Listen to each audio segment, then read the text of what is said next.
Class 12th के political science के chapter 2 era of one party dominance करने जा रहे हैं और इस चैप्टर को हम क्वेश्चन आंसर फॉर्म में करेंगे। हम समझेंगे कि किस तरह से कांग्रेस डोमिनेट करता रहा फर्स्ट 3 डिकेड आफ्टर इंडिपेंडेंस और क्या कारण था इसका, क्या इसका इम्पैक्ट पड़ा डेमोक्रेसी के ऊपर। ये सब चीज़ हम समझने की कोशिश करेंगे इस चैप्टर में। लेकिन अगर आपने मेरे चैनल को सब्सक्राइब नहीं किया तो सब्सक्राइब कर लें, लाइक और शेयर करें and also press the bell icon so that you get the notification whenever any new videos are uploaded. So now let us begin the chapter 2 era of one party dominance. पहला question है, what choices did the leader of many countries of the world made after freedom from colonialism. तो हम यहाँ पे देख रहे हैं कि बहुत सारे कंट्री जब 1945 के बाद इंडिपेंडेंट हुए तो उनके सामने क्या क्या ऑप्शंस थे। ठीक है, तो पहला इसमें है कि after independence from the colonial rule many newly independent countries face the challenges of nation building. तो सबसे पहला चैलेंज हर कंट्री को फेस करना पड़ा था कि किस तरह से अपने कंट्री को बिल्ड करे, किस तरह से how to make a country nation. Nation मतलब होता है कि सिर्फ पॉलिटिकल इंडिपेंडेंस नहीं, सिर्फ स्टेट क्रिएट करना नहीं, बल्कि जो लोग हैं उनके अंदर फीलिंग ऑफ वननेस हो कि we belong to this country. So how to create such a country where everybody feel that they are the part and parcel of the country, they belong to this country, they are the citizen of this country। ये feeling लाना लोगों में जरूरी है and that is called nation। So leader of this country decided that they would give more preference to national unity and ignore democracy, saying that democracy bring differences and conflict। देखो क्या बहुत सारे country में ऐसा किया कि democracy को उन्होंने इग्नोर किया। डेमोक्रेसी मतलब लोगों को फ्रीडम, उनको लगता था अगर हम फ्रीडम लोगों को देंगे तो लोग शायद उस कंट्री में रहना पसंद नहीं करेंगे। They may think of creating their own.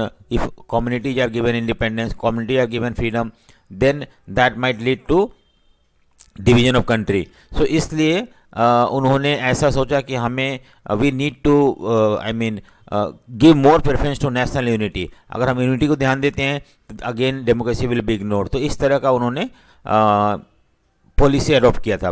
Various type of non democratic governments were form like nominal democracy, सिर्फ नाम के लिए डेमोक्रेसी था। Effective role of one leader, एक लीडर ही रूल करता था। वन पार्टी रूल या डायरेक्ट आर्मी रूल, इस तरह का हम देखते हैं कि बहुत सारे ऐसे कंट्री जो इंडिपेंडेंट हुए उन्होंने इस तरह का गवर्नमेंट अडॉप्ट किया जहाँ पे कि डेमोक्रेसी था लेकिन नाम के लिए था।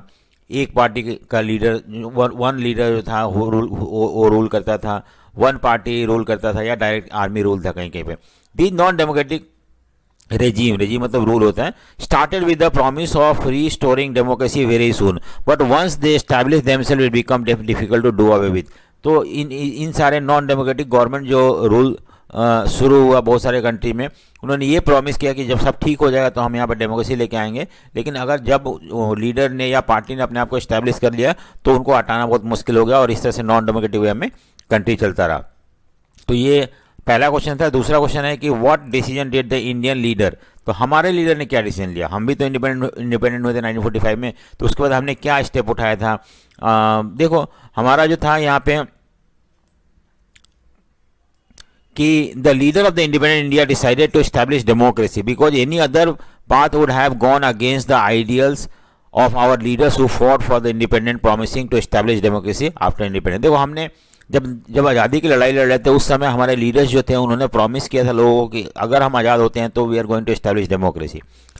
और अगर हम कोई दूसरा पाथ अडॉप्ट करते हैं, मिलिट्री रूल होता है या अगर वन पार्टी डोमिनेंस होता है या अगर मान लो कि एक लीडर रूल करता है, तो वो हमारे आइडियल जो हमने प्रॉमिस किया था अपने लोगों को उससे खिलाफ, उसके अगेंस्ट चला जाता था सब। तो यही चीज़ को ध्यान में रखते हुए हमने ऐसा नहीं किया, डेमोक्रेसी को इंपॉर्टेंस दिया। Our leaders were aware about the critical role of politics in any democracy, but they did not see politics as a problem but a way of solving problem। देखो क्या था कि दूसरे कंट्री में लगा कि डेमोक्रेसी जो है वो एक तरह से सही नहीं होगा उनके लिए और उन्होंने डेमोक्रेसी को इग्नोर किया and they adopted different types of government where democracy was undermine. लेकिन हमारे यहाँ हमने ये समझा ही नहीं कभी कि डेमोक्रेसी जो है वो हमारे लिए प्रॉब्लम हो सकता है। हमें ऐसा लगा कि डेमोक्रेसी एक ऐसा सिस्टम है जिसमें कि हर प्रॉब्लम जो है इजीली सॉल्व हो सकता है और वो भी पीसफुली। तो इसलिए हमने डेमोक्रेसी को ज़्यादा इंपॉर्टेंट अहमियत दिया। इंडिपेंडेंस के बाद। According to them democracy was a way of fulfil public interest. तो डेमोक्रेसी एक ऐसा तरीका है जिसकी वजह से हम हर ग्रुप के कम्युनिटी के लोग अपना इंटरेस्ट को पूरा कर सकते हैं और जो भी डिफरेंसेस है उसको ओवरकम कर सकते हैं डेमोक्रेसी के थ्रू, क्योंकि डेमोक्रेसी में हर आदमी को राइट टू स्पीच होता है, right to form political party होता है, राइट टू कंटेस्ट सिलेक्शन होता है और इस तरह से वो अपने प्रॉब्लम को लोकसभा और स्टेट लेजिस्लेचर में ला सकते हैं, पार्टी बना सकते हैं। So as a result of that the possibility of conflict may be reduced under democracy. तो ये हमारा सोच था डेमोक्रेसी के बारे में। नेक्स्ट क्वेश्चन हम देखते हैं, हु, शॉर्ट क्वेश्चन है, लर्न करना है आपको। When was constitution adopted? So 26 नवंबर 1949 को हुआ था। When was constitution signed and came into effect? तो 24 जनवरी 1950 को कॉन्स्टिट्यूशन जो था वो साइन हुआ था, सारे जो मेंबर थे उन्होंने साइन किया था और इसको हमने केम इनटू इफेक्ट ऑन 26 जनवरी 1950। इसका भी अपना एक कहानी है कि 26 जनवरी को 1930 को जवाहरलाल नेहरू ने लाहौर सेशन में लाहौर सेशन के बाद ये लाहौर सेशन में एक्चुअली डिक्लेयर किया था कि हम अब पूर्ण स्वराज के लिए लड़ेंगे। और फिर हमने वो ये जो 29 को 1929 में लाहौर सेशन हुआ था और लाहौर सेशन में हमने पंडित जवाहरलाल नेहरू ने ये डिक्लेयर किया था कि India will fight for the Purna Swaraj, nothing less than that, उससे कम कुछ भी नहीं। और इसी के बाद उन्होंने 26 जनवरी 1930 को ट्राई कलर फ्लैग होस्ट किया था और उसी दिन को याद रखने के लिए हमने, हालांकि हमारा क्वेश्चन पहले बनकर तैयार हो गया था लेकिन हमने इस दिन को याद रखने के लिए 26 जनवरी 1950 को हमने कॉन्स्टिट्यूशन को we put the constitution into effect. ठीक है। So when was the election commission was setup? तो इलेक्शन कमीशन कब बनाया गया था? जनवरी 1950 को बनाया गया था। सो लर्न करना है, who was the first chief election commissioner? Sukumar Sen जो थे। So that also you have to learn, first chief election commissioner थे। अब आता है what were the different problem faced by election commission during the first election? So इस chapter basically हम इस chapter में कैसे डेमोक्रेसी एस्टैब्लिश हुआ था, इलेक्शन किस तरह से क्या क्या प्रॉब्लम फेस करना पड़ता हमें देखना उसमें। तो जब फर्स्ट इलेक्शन हुआ था इंडिया में तो उस समय क्या क्या प्रॉब्लम इलेक्शन कमीशन को, इलेक्शन कमीशन एक कमीशन होता है जो कि कंडक्ट करवाता है इलेक्शन बोथ सेंट्रल गवर्नमेंट और स्टेट गवर्नमेंट का, तो उनके सामने क्या क्या प्रॉब्लम था, इंपॉर्टेंट क्वेश्चन है, हम देखते हैं इसको। It was not easy to hold election it was discover, देखो क्या प्रॉब्लम था इलेक्शन होल्ड करने में, ये पता पाया गया कि holding an election require preparing of list of all citizens eligible to vote, यानी वोटर लिस्ट में प्रिपेयर करना है, पहला एक प्रॉब्लम था। ठीक है। सो पहला जो था कि अगर इलेक्शन करना है तो हमें प्रिपेयर करना होता था वोटर लिस्ट, वो अभी तक बना नहीं था। It also require formation of constituency, दूसरा क्या था कॉन्स्टिट्यूंसी मतलब आपको पता है कॉन्स्टिट्यूंसी क्या होता है कि कॉन्स्टिट्यूंसी वो द एंटायर कंट्री को ना छोटे छोटे पार्ट में बांट देते हैं और हर एक पार्ट को एक कॉन्स्टिट्यूंसी बोलते हैं। उस कॉन्स्टिट्यूंसी से एक मेंबर चुन के लोकसभा में आता है और उसी तरह से कॉन्स्टिट्यूंसी बटे हुए हैं स्टेट लेजिस्लेचर के लिए और वहाँ से चुन के स्टेट लेजिस्लेचर में एक मेंबर आते हैं। तो इस तरह से कॉन्स्टिट्यूंसी भी अभी नहीं बटा हुआ था, ये भी एक काम था जो कि करना था। उसके both these task took lot of time when the first draft of the rolls were published. देखो आपको पता है फर्स्ट जो लिस्ट पब्लिश हुआ कि कौन कौन से लोग एलिजिबल वोटर्स हैं, तो बहुत सारे ऐसे लोग थे जिनका नाम जो था मेंशन नहीं हुआ था। देखो it was found that name of about 40 lakh women जो थी was not recorded in the list. अब ये तो गलत था ना, क्योंकि जब तक उनका नाम उसमें नहीं आएगा कैसे वो वोट देने जाएंगे। They were simply listed as wife of और डॉटर ऑफ। तो ये एक प्रॉब्लम फेस करना पड़ा था जो इलेक्शन कमीशन के पास जब उन्होंने लिस्ट प्रिपेयर किया एलिजिबल वोटर्स को, तो 40 लाख वुमेन का नाम मेंशन नहीं था, बिना नाम के वो कैसे वोट देने जाएंगे, ये प्रॉब्लम था। दूसरा प्रॉब्लम क्या था कि the election commission refuse to accept these entries and order the revision of the if possible and deletion if necessary. Preparation of first election general election was a mammoth मतलब बहुत बड़ा question आ जाता है कैसे, ये क्वेश्चन आता है आपका हाउ, एक्सप्लेन करो। तो क्यों मैमथ टास्क का, ये सारे जो हम प्रॉब्लम पढ़े इसी वजह से। तो एक तो था कि सबसे पहला मैंने बताया था कि यहाँ पे ये एक तो हमें एलिजिबल वोटर्स का लिस्ट प्रिपेयर करना था। दूसरी बात था कॉन्स्टिट्यूंसी का फॉर्मेशन था, जिससे कि जहाँ से कैंडिडेट इलेक्शन लड़ेंगे। दूसरी बात था कि बहुत सारे लोगों का जब लिस्ट प्रिपेयर किया गया तो नाम उसमें मेंशन नहीं हुआ था वुमेन का, बेसिकली उनका नाम as a daughter of, as a wife of का था, और इसको इलेक्शन कमीशन ने मानने को मना कर दिया और बोला कि दोबारा से इसको एंट्री करो इनके नाम वगैरह को। सो ये प्रॉब्लम था। नो इलेक्शन अब नेक्स्ट जो प्रॉब्लम था कि ऐसा कोई भी इलेक्शन, देखो, no election of this scale had ever been conducted in the world. उस समय यूरोपियन कंट्री में इलेक्शन होते थे, लेकिन यूरोपियन कंट्री का पॉपुलेशन बहुत कम था, इंडिया इतना ज़्यादा पॉपुलेशन था नहीं, और इसलिए हम बोलते हैं इतना बड़ा स्केल पे आज तक वर्ल्ड में कहीं इलेक्शन नहीं हुआ था। At that time there were 17 crore eligible voters who had to elect about 3200 MLA और 489 MPs। ठीक है, so only 15% of eligible voters were illiterate. देखो ये एक प्रॉब्लम था, इलिटरेट बहुत कम थे लोग यहाँ पे, 15% लोग इलिटरेट थे, 15% एलिजिबल वोटर्स इलिटरेट थे। जबकि आमतौर पर ऐसा माना जाता था कि जो डेमोक्रेसी है वो उस कंट्री में सक्सेसफुल होता है जहाँ पे कि most of the citizen are literate, और यूरोप में था इसलिए यूरोप में सक्सेसफुल था। नेक्स्ट पॉइंट था कि the election commission had to train 3 lakh officers and polling staffs to conduct the election. अब इलेक्शन कंडक्ट करवाएं तो हमें ऑफिसर भी चाहिए, हमें ऑफिसर चाहिए जो कि हर पोलिंग बूथ पे तैनात हो और लोगों को लोग वहाँ पे बैठे और मेक श्योर दैट इलेक्शन जो था फ्री एंड फेयर हो, ये भी अपॉइंट करना था। तो ये भी एक बड़ा काम था। नेक्स्ट था कि the first general election was first big test of democracy. सबसे बड़ा एक टेस्ट ऑफ डेमोक्रेसी का था in the poor and illiterate country like India. देखो आज तक इतने ऐसा गरीब कंट्री और ज़्यादातर लोग इलिटरेट थे, ऐसे कंट्री में कभी इलेक्शन नहीं होता था, पहली बार इंडिया करवा रहा था। It was believe that democracy would be successful in develop prosperous country like Europe and America. लेकिन इंडिया में करवा तो ऐसे तो फिर हो सकता है कि यहाँ सक्सेसफुल ना हो।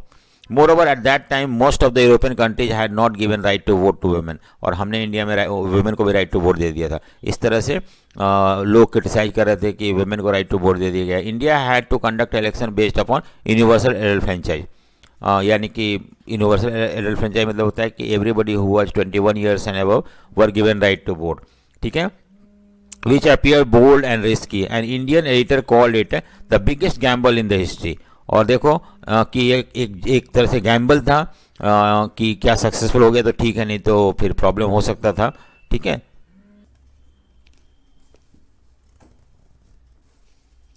तो ये एक बिगेस्ट गैम्बल था, ऐसा बोला गया हिस्ट्री में। अगर सक्सेसफुल हो जाता तो ठीक है, नहीं तो maybe might have brought problem to country. Conclusion क्या है, अब देखो इसमें organizer of a magazine wrote, organizer एक मैगजीन है जो ये लिखा था कि Jawaharlal Nehru would live to confess the failure of universal adult franchise in India, कि नेहरू जो हैं वो बाद में उनको ये कन्फेस करना पड़ेगा, ये एक्सेप्ट करना पड़ेगा कि उन्होंने ये यूनिवर्सल एडल्ट फ्रेंचाइज इंडिया में दे के हर लोगों को राइट टू वोट दे के गलत किया था। In spite of all these initial criticism, India first election prove to be grand success. ऐसी बात नहीं थी, ये सब इतना सारा क्रिटिसिज्म, इतना सारा प्रॉब्लम के बाद भी हमारा जो इलेक्शन था वो सक्सेसफुल था। It proved that even the illiterate and underdeveloped countries can India established democracy based upon universal adult franchise. तो हमने ये प्रूव कर दिया वर्ल्ड को कि नहीं, ऐसा कोई ज़रूरी नहीं है कि जिस कंट्री में लोग पढ़े लिखे हैं वही कंट्री में डेमोक्रेसी हो सकता है, हमारे जैसे कंट्री में भी हो सकता था उस समय। ठीक है, सो नेक्स्ट क्वेश्चन हम मूव करते हैं। Why was the first general election was called the election of 1952। 2 number question आ सकते हैं ये। The election had to be postponed twice and were finally held from October 1952 to February 1951 से 52 के बीच में। अक्टूबर में शुरू हुआ था और ये कंप्लीट हुआ था फरवरी में। और इसलिए अब देखो और एक चीज़ यहाँ एक पॉइंट है इसके अंदर कि the first general election is refer to as 1952 election since most part of the country voted in January 1952। इसलिए हम इसको बोलते हैं 52 का कि हमारा जो फर्स्ट जनरल इलेक्शन 52 हुआ था। हालांकि शुरू हुआ था 51 में, पर ज़्यादातर वोटिंग होता है जनवरी में होता है अगले साल, इसलिए इसको हम 1952 का इलेक्शन बोलते हैं, फर्स्ट जनरल इलेक्शन। क्वेश्चन आता है कि when did first general election take place, तो हमें लिखना है कि 1952 में हुआ था। Where were the first general election in India successful, हाँ सक्सेसफुल था। वो हमने ऊपर पॉइंट जो फर्स्ट सेकंड पॉइंट जो है वो हम प्रीवियस क्वेश्चन के मेंशन कर सकते हैं। और उसके बाद it took 6 month for campaigning, polling and counting of the to be completed. तो ये करीब करीब 6 महीने लग गया था कैंपेनिंग करने में, फिर वोटिंग करने में, फिर काउंटिंग करने में। ये भी एक पॉइंट, इसको आप पहले का 2 पॉइंट ऐड करना आपको, प्लस ये कंटिन्यू करना है। There was an average more than 4 candidate for each seats. तो ये एक बड़ी बात थी कि हर एक सीट पे चार कैंडिडेट लड़ रहे थे और लोगों के पास ऑप्शन था। This show that the election was competitive, competition था। Moreover, more than half of the eligible voters turn out for vote। देखो अब क्या था कि 50% टर्न आउट था। टर्न आउट मतलब था कि कितने परसेंट लोग जो हैं वोट देने आए। 50% अच्छा माना जाता है और 50% लोग वोट देने आए, तो ये इससे भी हम बोल सकते हैं कि हमारा इलेक्शन सक्सेसफुल था। अगर हमारा 10-20% लोग आते तो शायद हम बोल सकते थे कि इलेक्शन सक्सेसफुल नहीं है। When the result of the election was declared, those who lost also called the result fair। जो लोग हार गए वो लोग भी बोले कि इलेक्शन फेयर था और उन्होंने एक्सेप्ट किया। तो ये शो करता है कि हमारा इलेक्शन सक्सेसफुल था। ठीक है, नेक्स्ट है reaction from the Indian media and expert. देखो इंडियन मीडिया जो था, न्यूज़पेपर वगैरह ने क्या बोला, उनका क्या रिएक्शन था इलेक्शन के बारे में। The Indian experiment had prove the critics wrong. जो लोगों ने क्रिटिसाइज कर थे कि इंडिया ने गलत किया, सबको राइट टू वोट देके इलेक्शन करवा के, ऐसे कंट्री में जो कि डेवलप नहीं है, जो कि जहाँ पे लोग पढ़े लिखे नहीं है, उनको हमने एक्चुअली रॉन्ग प्रूव किया। द टाइम्स ऑफ इंडिया, बहुत बड़ा न्यूज़पेपर है इंडिया का, held that the polling have confounded all those skeptics who thought the introduction of adult franchise too risky and experiment in the country। ऐसे लोग जो ये मानते थे कि इंडिया जैसा कंट्री जहाँ पे कि इलेक्शन नहीं हो सकता है, गरीब और अंडर डेवलप कंट्री है और यहाँ पे लोग पढ़े लिखे नहीं हैं, उनको हमने ये रॉन्ग प्रूव कर दिया था। The Hindustan Times claim that there is a universal agreement that the Indian people have conducted themselves admirably in the largest experiment of democracy election in the history of the world. तो ये भी एक opinion था Hindustan Times का। Times of India का भी हमने देखा कि हमने वर्ल्ड को ये सिखाया कि नहीं, even election can be held in country like India. ठीक है, so observer outside India was equally impressed. India's election become landmark in the history of democracy all over the world. देखो इसने क्या बोला कि एक लैंडमार्क है वर्ल्ड को एक पाथ शोइंग है कि हमने ऐसे कंट्री में इलेक्शन करवाया और इलेक्शन सक्सेसफुल हो गया।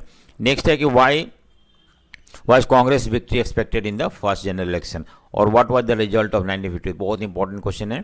ठीक है, सो आपको ये जरूर करना है, पेपर में आता ही आता है हमेशा कि कांग्रेस क्यों जीता पहला इलेक्शन में, कांग्रेस का जीतने का क्या कारण था।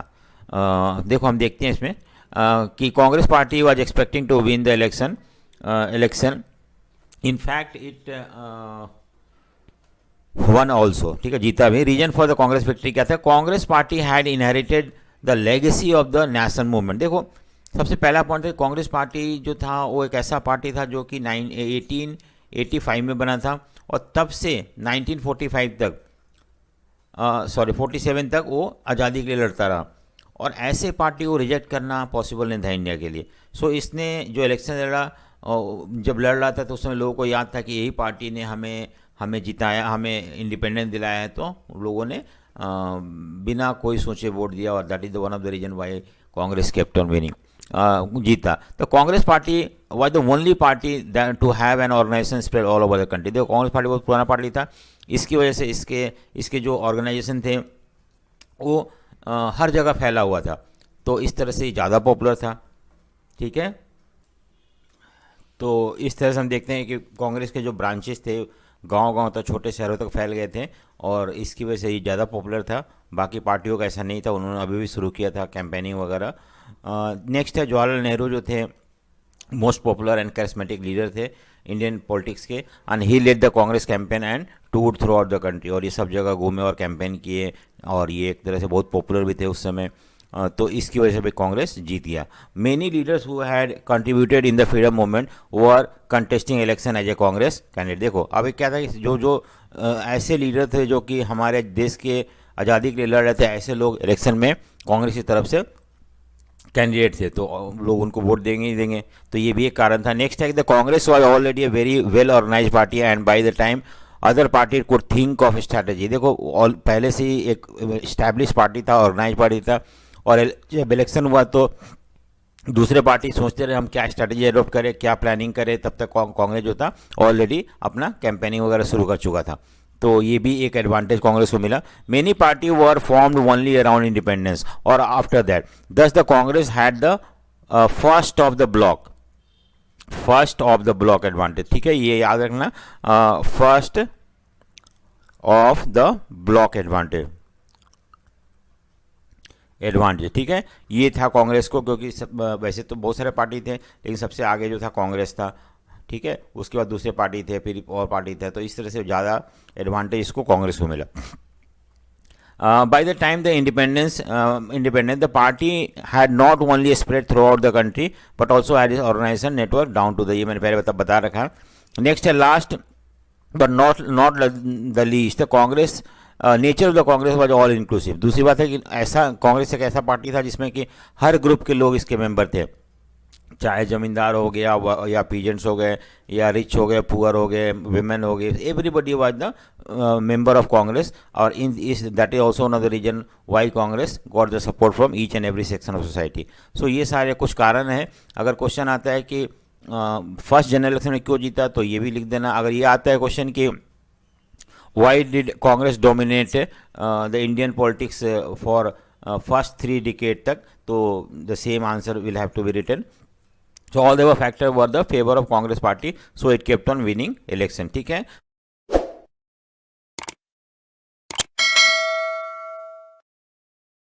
so हमें समझ में आ गया इसमें क्या था।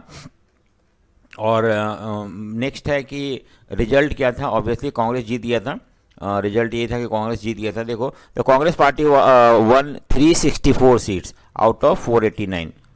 सो बहुत ज़्यादा सीट मिला था कांग्रेस को, 364 out of 489।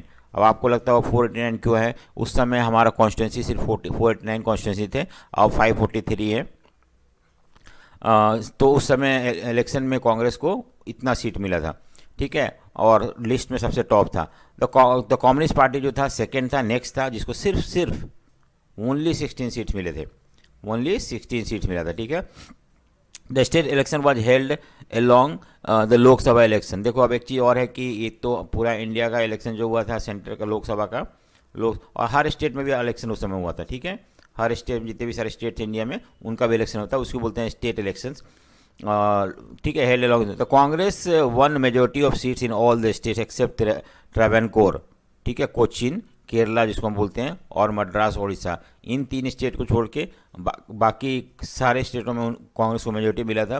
Finally in the Congress manage to form government, लेकिन फिर भी किसी भी तरह से दूसरे पार्टी के अलायंस से, दूसरे पार्टी के सपोर्ट से इन स्टेट्स में भी कांग्रेस ने गवर्नमेंट बना लिया। तो हम देखते हैं कि कांग्रेस पूरा स्टेट लेजिस्लेचर को भी, हर स्टेट लेजिस्लेचर में भी अपना गवर्नमेंट बना लिया था। The Congress ruled all over the country and the Nehru became the first prime minister. So this was the result of the first general election. ठीक है, नेक्स्ट हम मूव करते हैं कि how Congress performed in the second and third election. General election जो second election हुआ था और थर्ड जनरल इलेक्शन हुआ था, जैसे 1952 में तो पहला हुआ था, उसका 57 में हुआ था दूसरा, और 62 में तीसरा, 63 में तीसरा, 62 में तीसरा हुआ था। तो उस समय किस तरह से गवर्नमेंट परफॉर्म किया था, मतलब कांग्रेस ने परफॉर्म किया था in the second and third general election, जो कि 1957 और 62 में हुआ था respectively. The Congress maintain the same position in the Lok Sabha, winning 3-4। तो करीब करीब उतना ही सीट था। हमें बुक में एक मैप दे रखा है, उसमें आप अगर मैप में देखना कि कांग्रेस का सीट्स और बाकी पार्टियों का सीट्स इस तरह से दिया हुआ है, तो उसमें आप कांग्रेस सबसे ज़्यादा तीनों इलेक्शन में कांग्रेस ही जीतता रहा। ठीक है, और जीता नहीं, वो बहुत ज़्यादा मेजोरिटी मिला था। Name none of the opposition party could win even 1/10 seats भी नहीं मिल पाया कि कोई भी ऑपोजिशन पार्टी को। In the state assembly election the Congress did not gate majority in few cases. कुछ जगह हम देखते हैं कि नहीं मिला। एग्जाम्पल केरला में सेकेंड जनरल इलेक्शन में कांग्रेस जो था जीत नहीं पाया, और वहाँ पे communist party of India when the कोalition led by CPI form the government. तो कम्युनिस्ट पार्टी ऑफ इंडिया ने केरला में गवर्नमेंट फॉर्म किया था। तो वो ये स्टेट था जहाँ पे कि कांग्रेस नहीं फॉर्म किया था सेकेंड इलेक्शन में 1957 में। कंक्लूजन क्या था कि apart from these exception the Congress control the nation and the state government. ठीक है। नेक्स्ट क्वेश्चन है हमारा, do you think that the Congress victory was artificially boosted? मुश्किल क्वेश्चन है, सो हम देखते हैं, एक बार समझने की कोशिश करते हैं कि क्या कांग्रेस जीतता रहा, इसको हम आर्टिफिशियली बूस्टेड है हमारा इलेक्टोरल सिस्टम का, या रियली में कांग्रेस जो था डोमिनेट करता था in the mind of Indian people? क्या कांग्रेस का जो जीत जो था वो हमारे इलेक्शन सिस्टम का एक कमी था, ये क्वेश्चन है। So it is true that the extent of victory of Congress was artificially boosted by our electoral system, this is because of the following reason. हम देखते हैं क्यों है ऐसा। देखो, Congress won 3 out of every 4 seats. अगर मान लो कि 4 जगह इलेक्शन हुआ तो उसमें 3 तो कांग्रेस जीतता था, ठीक है, ये तो बात सही है। लेकिन did not even get half of the voters, लेकिन जो नंबर ऑफ वोट जो कास्ट होते थे तो उसमें से आधा से भी कम मिलता था इन्हें। 52 इलेक्शन में ओनली 45% वोट जो है कांग्रेस को मिला था total vote, but it manage to 74% seat मिला था। देखो, क्योंकि हमारा जो सिस्टम है ना, ये सिस्टम हमने जो अलग सिस्टम अडोप्ट किया है, जो हम इसको बोलते हैं FPTP, first pass the post system. इसमें क्या होता है, कोई भी कैंडिडेट, अगर मान लो किसी 4 कैंडिडेट है A B C D, अगर A को मान लो 25% सीट मिला, इसको 20% मिला, इसको मान लो 17% मिला, इसको 5% मिला सीट, तो जिसको ज़्यादा सीट मिला वो जीत जाएगा। कोई ज़रूरी नहीं है कि A को मेजोरिटी यानी 50% से एवब मिलना चाहिए, से +1 सीट मिलना चाहिए, ऐसा कोई ज़रूरी नहीं है। इसी तरह से इस सिस्टम की वजह से वैसे तो कांग्रेस जीतता रहा, I mean 3 out of 4 seats जीतता रहा वो, लेकिन उसे जो वोट मिला ना वो 50% से कम था, क्योंकि हमने first pass the post system adopt किया है, और इसमें जो भी कैंडिडेट को ज़्यादा सीट मिलता है वो जीत जाता है, ठीक है। यही कारण है कांग्रेस का जीतने का यहाँ पे। नेक्स्ट, अच्छा, इफ़ वी ऐड अप, ठीक है, इस सब मैं समझा दिया आपको। नेक्स्ट है हमारा, in which state Congress party had to face defeat for the first time? Kerala मैंने बताया। How did the Congress react to it? तो ये तो समझ में आया कि 1957 में केरला में कांग्रेस हार गया था, लेकिन कांग्रेस का क्या रिएक्शन था? देखो, in the assembly election held in March 1957 the communist party one the largest number of seats in Kerala legislature. The party one 66 out of 126। तो खैर ये मेजोरिटी से कम है, लेकिन दूसरे पार्टियों के सपोर्ट से वो सरकार बना लिया था। The governor invited EMS Namboodiripad, the leader of the communist legislature party, to form the government. तो इस तरह से ये वहाँ के चीफ मिनिस्टर बने, जो नॉन कांग्रेस गवर्नमेंट के चीफ मिनिस्टर थे, ठीक है। फॉर द फर्स्ट टाइम, पहली बार ऐसा वर्ल्ड में हुआ था कि कोई भी कंट्री में या कोई भी स्टेट में कम्युनिस्ट पार्टी इलेक्शन के थ्रू जीत गया था। ये देखो, ये चीज़ इंपॉर्टेंट है, क्योंकि 1917 में भी हम देखते हैं रशिया में कम्युनिस्ट सिस्टम गवर्नमेंट आता है, लेकिन वो इलेक्शन के थ्रू नहीं आया हुआ था। वहाँ लोगों ने रिवोल्ट किया एंड फाइनली दे रेवोल्यूशन के बाद they capture power. After losing the power the Congress begin liberation struggle. अब वहाँ पे क्या हुआ कि जब कांग्रेस हार गया केरला में, तो उन्होंने एक अलग मूवमेंट शुरू कर दिया जिसको बोलता है liberation struggle against the communist government in Kerala. ये हो सकता है गलत स्टेप था सेंट्रल गवर्नमेंट का, कांग्रेस का उस समय। The CPI had come to power on the promise to carry out the radical and progressive policy measures. देखो, उसने ये बोला था कि हम अगर जीत जाएंगे तो हम अपने स्टेट को का डेवलपमेंट करेंगे, प्रोग्रेसिव मेजर्स लेके आएंगे, पॉलिसी लेके आएंगे, और इस तरह से अपने स्टेट को डेवलप करेंगे। शायद इसकी वजह से वहाँ के लोगों ने सपोर्ट किया उसे। और इन 1959 the Congress government at the centre dismissed the communist government in Kerala under article 356। देखो, हमारे यहाँ आर्टिकल 352, 356 और 360 है। अब ये जो है नेशनल इमरजेंसी के बारे में है, ये स्टेट का इमरजेंसी होता है। तो इसी इमरजेंसी 56 का जो आर्टिकल है उसको लगा के उसको सेंट्रल गवर्नमेंट ने इस आर्टिकल की मदद से वहाँ का जो कम्युनिस्ट गवर्नमेंट था उसको डिसॉल्व कर दिया, डिसमिस कर दिया, and finally started controlling the state. So this might be wrong on the part of the central government, लेकिन कॉन्स्टिट्यूशन में ऐसा प्रोविजन था, तो उस प्रोविजन का फ़ायदा सेंट्रल गवर्नमेंट ने उठाया। The decision prove very controversial and it always said that the first instances of misuse of, इसको misuse of बोलते हैं constitutional emergency, ठीक है। नेक्स्ट है हमारा कि how did our party dominate in India, how our one party dominates in India different from the other across the world. सो ये भी इंपॉर्टेंट क्वेश्चन है कि किस तरह से इंडिया का वन पार्टी डोमिनेंस जो था वो बाकी कंट्री का वन पार्टी डोमिनेंस से अलग था। तो India is not the only country to have experienced the dominance of one party. If we look around the world, we find many other example of one party dominance. देखो हम क्यों बोलते हैं India में वन पार्टी डोमिनेंस था, क्योंकि कांग्रेस को 74% seat मिला था, 74% सीट, और वो सरकार बना. Even almost same percentage of seat जो सेकंड जनरल इलेक्शन में भी, थर्ड जनरल इलेक्शन में भी आया था. सो इस ग्राउंड पर हम बोल सकते हैं कि कांग्रेस का डोमिनेंस है इंडिया में. लेकिन हमारा डोमिनेंस जो था वो अलग था.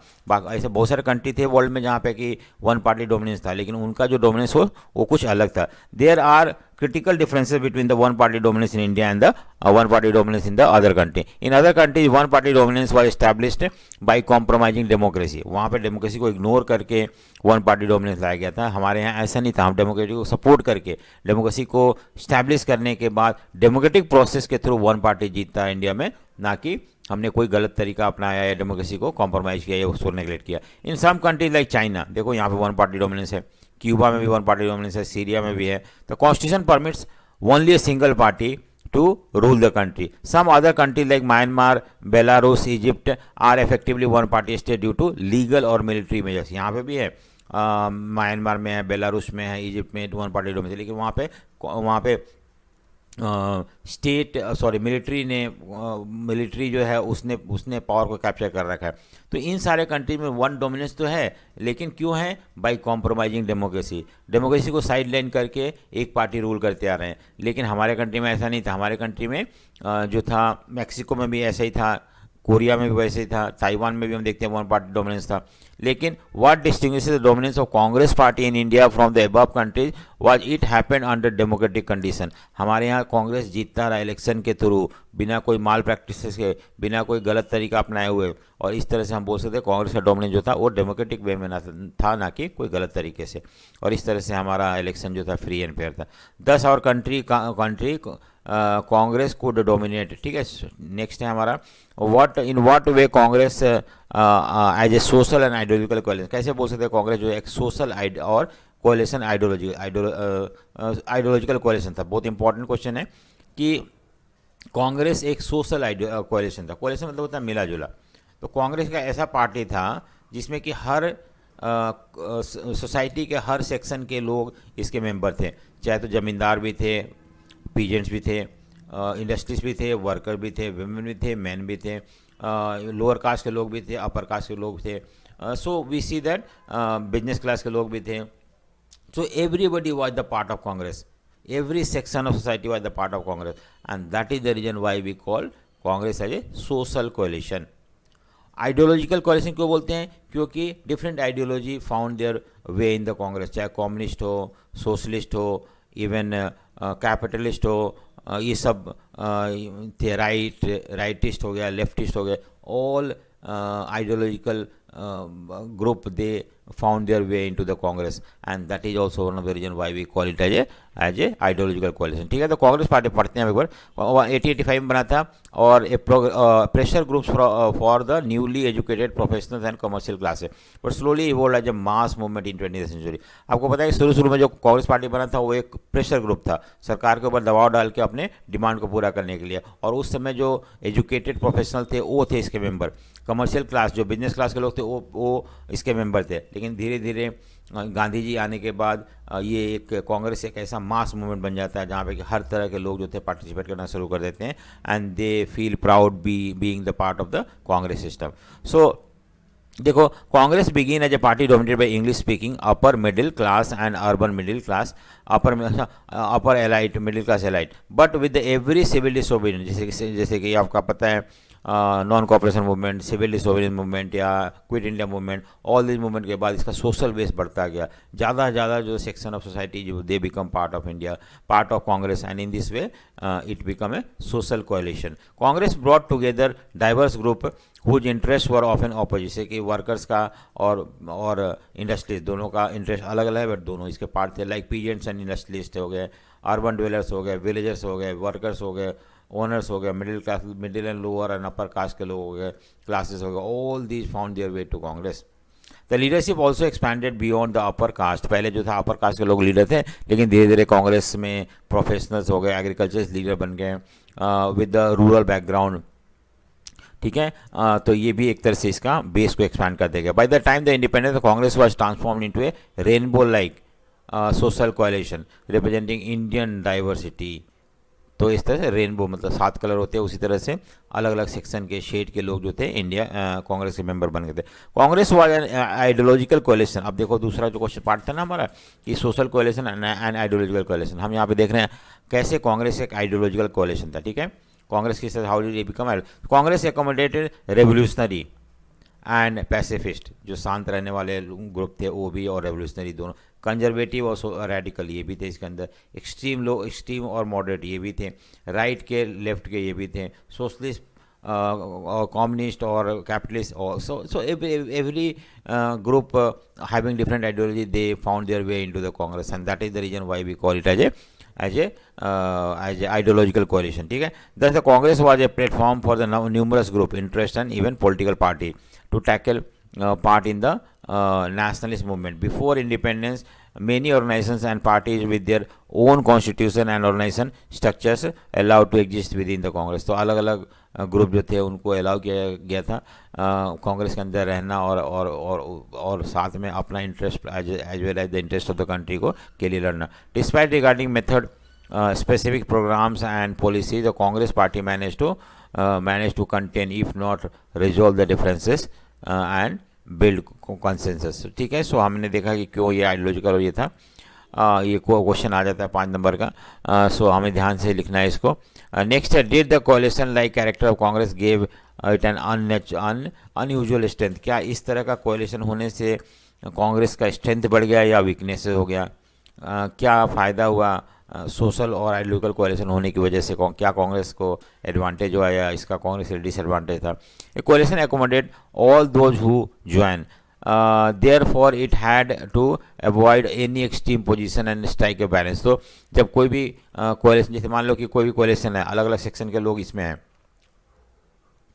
तो आप एक्सट्रीम पोजीशन नहीं ले सकते हो, किसी एक तरफ नहीं जा सकते हो, बाकी सारे नाराज होने में भी निकलने की कोशिश कर सकते हैं. तो हमें एक तरह से राइट बैलेंस मेंटेन करना होगा, जिससे कि हर आदमी का इंटरेस्ट जो है वो लगे कि पूरा हो रहा है, और इस तरह का स्टेप उठाना जिससे कि हर सेक्शन जो है कांग्रेस के मेंबर है उनको लगे कि उनका इंटरेस्ट को भी इम्पोर्टेंट दिया जा रहा है, ना कि उनको इग्नोर किया जा रहा है. सो ठीक है, compromise and inclusiveness are the hallmark of. देखो कॉम्प्रोमाइज़, ऐसा नहीं अड़ जाना अपने बातों पे, सबकी सुनना और सबको ले के चलना, सबका साथ सबका विकास. शायद कांग्रेस ने ये पॉलिसी को फॉलो किया था, and that is the reason everybody become the part of Congress coalition system. ठीक है, so this strategy put the opposition in differently. ये नहीं थी, अगर मान लो अपोजिशन बोलता है गरीबी हटाना है, तो ऑलरेडी कांग्रेस के अंदर गरीबी हटाने के लिए लोग लड़ रहे थे. अगर लगता है कि हमें वुमेन के लिए काम करना है, तो there were people in the Congress who were fighting for the women. तो इस तरह से जो भी ऑपोजिशन कोई भी मुद्दा लेता है, वो मुद्दा किसी न किसी तरह से कोई ना कोई ग्रुप कांग्रेस के अंदर उठा ही रहा होता है. तो इसकी वजह से जो ऑपोजिशन था वो सक्सेसफुल नहीं हो पा रहा था. In a party that has a nature of coalition, there is a greater tolerance of internal differences and ambition of various groups and leaders are accommodated. अगर मान लो कि इस तरह का पार्टी जहाँ पे कि बहुत ग्रुप के लोग हैं, वहाँ पे हो सकता है कि हर इंडिविजुअल लीडर जो होते हैं, कम्युनिटी के लीडर होते हैं, उनका अपना एस्पिरेशंस हो, अपना एम्बिशन हो. लेकिन कांग्रेस जो ऐसा पार्टी था जो हर ऐसे लीडरों का एम्बिशन और एस्पिरेशंस को एकोमोडेट करता था और इस तरह से लेके चलता था. And that is the reason why we see that Congress emerged. Congress जो था वो एक अनयूजुअल स्ट्रेंथ मिला उसे, क्योंकि हर तरह के लोग उसके अंदर थे.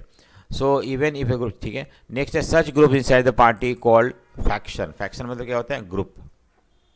जैसे कांग्रेस है, कांग्रेस पार्टी है, अब इसके अंदर बहुत सारे वर्कर्स का ग्रुप था, लेबरर का ग्रुप था, वर्किंग क्लास का ग्रुप था, फिर आपका पीजेंट्स का ग्रुप था. इस तरह से अलग अलग ग्रुप थे, और हर ग्रुप जो था आपस में भी compete करता था, एज वेल एज उनका भी इम्पोर्टेंस को कांग्रेस एकोमोडेट करने की कोशिश करता था.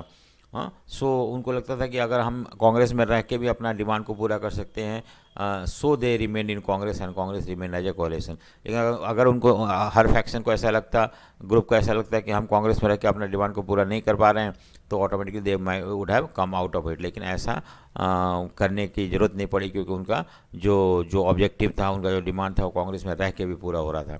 So instead of being weaknesses, internal factionism become a strength of Congress. ठीक है, सो उसके लिए एक तरह से वीकनेसेस नहीं हुआ। Most of the states unit of Congress were made up of numerous factions that took different ideologies position, making Congress appear as a grand centrist party. एक ऐसा पार्टी जिसमें कि स्टेट से रीजनल पार्टीज जो थे उसके मेंबर थे, पार्ट थे। ठीक है, सो ये था हमारा कि कांग्रेस जो था, कांग्रेस का जो कोalition नेचर था, आइडियोलॉजिकल एंड सोशल कोalition, उसके लिए खतरा नहीं बल्कि उसके लिए स्ट्रेंथ था। ठीक है, next explain the emergence of role of opposition. तो अपोजिशन का क्या रोल था इंडियन पॉलिटिक्स में शुरू में। So what makes the first phase of democratic election in our country, what makes the first phase of democratic party in our country. ठीक है, देखते हैं ये क्वेश्चन का आंसर को, अपोजिशन का क्या रोल था, अपोजिशन थे कि नहीं थे। देखो, India had a large number of diverse and vibrant opposition party than many other multi party democracy. हमारे यहाँ बहुत सारे ऑपोजिशन पार्टी, क्योंकि India multi party system follow किया था, उसमें कांग्रेस था और भी छोटे छोटे पार्टी, बड़े पार्टी सारे थे। So if some of them were there before the first general election 1950, कुछ तो पहले से बना हुआ था आज़ादी से पहले से। Some played important role in 1960s and 70s. The root of almost all the non-Congress parties of today can be traced to one of the other opposition party of 1950. तो आज जो भी पार्टी थे आज़ादी के बाद, वो पार्टी जो थे पहले से बने हुए थे, और इस तरह से हम ये देखते हैं कि ऑपोजिशन पार्टी थे इंडिया में, लेकिन उतने स्ट्रांग नहीं थे। तो all these opposition did not get enough seats. क्यों नहीं थे? क्योंकि इनको इतना ज़्यादा सीट नहीं मिलता था। सबसे ज़्यादा सीट तो खैर कांग्रेस में मिल जाता था, 360, 360, 370 सीट, तो बाकी बचे ही कितने state legislature during this period. Yet there presence, लेकिन उनका होना बहुत ज़रूरी था, क्योंकि अगर हम डेमोक्रेसी चाहिए तो हमें ऑपोजिशन होना ज़रूरी है, जो रूलिंग पार्टी को क्रिटिसाइज कर सके और उनको ये याद दिलाते रहे कि अगर आप सही से काम नहीं करोगे तो हो सकता है ऑपोजिशन अगले इलेक्शन में जीत जाए और सरकार बना ले। तो इसलिए ये ज़रूरी था, और जो कि ऑपोजिशन ने इंडिया ने प्रोवाइड किया। Opposition party offered substantial and principle criticism of the policy and practice of the Congress. तो इन्होंने क्रिटिसाइज किया नो डाउट बहुत सारा पॉलिसी एंड प्रोग्राम कांग्रेस के this kept the ruling party under check. और ठीक है, मैंने बताया दिया।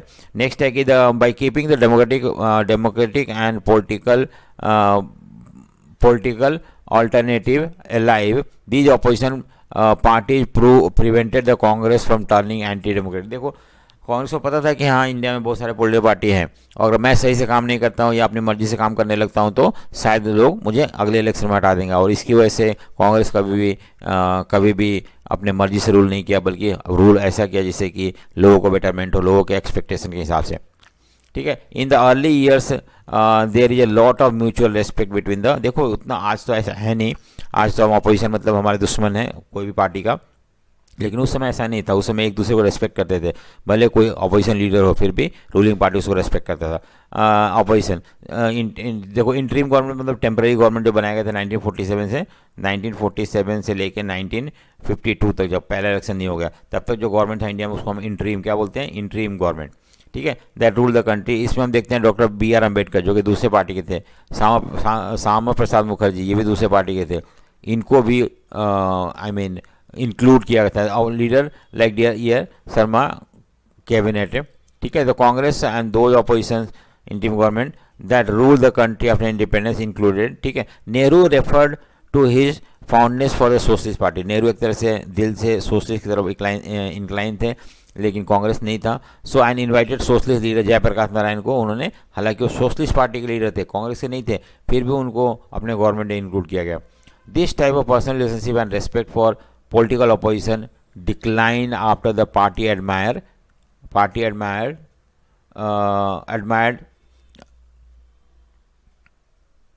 competition grew strong। ठीक है, sorry, party competition grew strong। Next है कंक्लूजन, ठीक है। नेक्स्ट है how have the method of voting of India change over the year. In the first general election a box for each candidate. देखो पहले क्या था कि आई मीन एक बैलेट बॉक्स होता था, उसके अंदर लोग वोटिंग करते थे, उनको एक बैलेट पेपर मिलता था जिसमें जो कैंडिडेट का नाम जो होता था उसके पास टिक लगा के देन फोल्ड करके उसमें डाल देते थे बैलेट बॉक्स में, और फिर काउंटिंग होता था। लेकिन after the first two election the method change हो गया। Now ballot paper carried the name and the symbol of the all the candidate of the voters was required to put stamp. तो पहले देखो यहाँ पे क्या था पहले कि each candidate with the election symbol of their candidate was placed inside the polling booth. Each voters was given a blank ballot paper in which they had to drop into the box of the candidate they wanted to vote for। देखो उसमें ऐसा नहीं था, क्या था ना कि पहले जो था जैसे कि मान लो कि 4 कैंडिडेट हैं तो 4 कैंडिडेट का एक बॉक्स बना हुआ था इस तरह से, ठीक है। इसमें तो अगर मान लो कि ये कांग्रेस का है कैंडिडेट का है, ये कोई और पार्टी का है, ये कोई और पार्टी का, ये और तो आपको अगर कांग्रेस को नहीं डालना है, इस पार्टी को डालना है, तो आप इसमें अपना एक बैलेट पेपर जाके डाल दोगे इसके अंदर, फिर इसमें जिसको कांग्रेस डालना हो कांग्रेस में डाल देगा। इस तरह से होता है, फिर काउंटिंग होता था कितना कांग्रेस को मिला, और इस तरह से जो जीत जाए तो वो ये किया मतलब डिक्लेयर किया जाता। अब क्या था नेक्स्ट जो था कि ये first second election, third election में क्या हुआ था आफ्टर फर्स्ट 2 इलेक्शंस, देखो 1950 उसके बाद क्या हुआ ना कि हमने एक ही बॉक्स होता था, ठीक है, और कैंडिडेट को बैलेट पेपर दिया था, उसमें कैंडिडेट और उनके पार्टी का सिंबल और ये सब होता था, तो आप उस पर स्टाम्प लगाना होता था और फिर इसमें डाल दो, फिर काउंट होगा, अलग अलग किया जाएगा कौन कौन से पार्टी के। अब क्या होता है कि 1990 के बाद हम देते हैं ये इलेक्ट्रॉनिक हो गया है, started issuing electronic voting machines EVM, और इसके थ्रू अब आपको प्रेस करना होता है बटन को और उसके सामने पिक्चर बना होता है, कौन सा पार्टी का सिंबल बना होता है उसके थ्रू। सो ये भी एक तरीका है। सो इस तरह से वोटिंग चेंज होता है। मिनिस्टर एंड देयर पोर्टफोलियो, सो जो फर्स्ट इंटरिम गवर्नमेंट था उसमें मौलाना अब्दुल कलाम जो थे वो फर्स्ट एजुकेशन मिनिस्टर थे।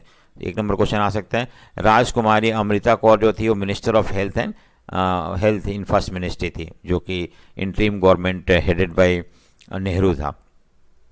उसके बाद भीमराव अंबेडकर जी जो थे वो फर्स्ट लॉ मिनिस्टर थे, ठीक है, थोड़ा क्लियर नहीं है बट मैं रिपीट कर देता हूँ, फर्स्ट लॉ मिनिस्टर थे बाबा साहेब भीमराव अंबेडकर। और तो इस तरह से हमने देखा कि चैप्टर ये। सो अगर आपको पसंद आया तो लाइक शेयर एंड सब्सक्राइब जरूर करें। So thank you for watching.